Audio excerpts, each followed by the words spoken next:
Hello మచ్చా, welcome to our channel. కార్తికేయకి RX centre movie చాలా మంచి పేరు తీసుకొచ్చింది. మధ్యలో కొన్ని మూవీస్ వచ్చినప్పటికీ అవి పెద్దగా ఆడలేదు అని చెప్పుకోవచ్చు.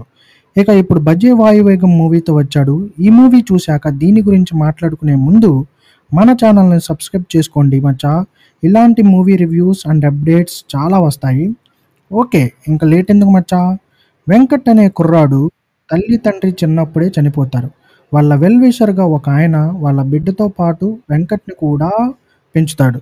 వీళ్ళు సిటీని వచ్చి జాబ్ చేసుకుంటున్నామంటూ రూమ్ రెంట్ కడుతూ ఉంటారు. ఇక పెద్దాయనకి కూడా హెల్త్ బాగోదు. హాస్పిటల్‌లో జాయిన్ అవుతాడు. మనీ కోసం వెంకట్ బెట్టింగ్ వేస్తాడు.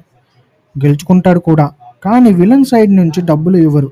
ఇంకా అలా బెట్టింగ్ మనీ కోసం మూవీ థ్రిల్లింగ్ అండ్ మంచి ట్విస్టులతో రన్ అవుతూ ఉంటుంది మచ్చా. కార్తికేయ పెర్ఫార్మెన్స్ కూడా చాలా బాగుంది. సపోర్టింగ్ క్యారెక్టర్స్‌గా హీరోయిన్ గారు తనికెళ్ళ భరణి చాలా బాగా యాక్ట్ చేశారు. మ్యూజిక్ కూడా పర్లేదు.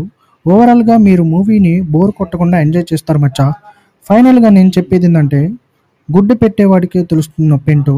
మూవీస్ అన్నీ మ్యాక్సిమం థియేటర్‌లో చూడటానికి ట్రై చేద్దాం మచ్చా. ఈ వీడియో నచ్చితే లైక్, షేర్, కామెంట్ చేయండి.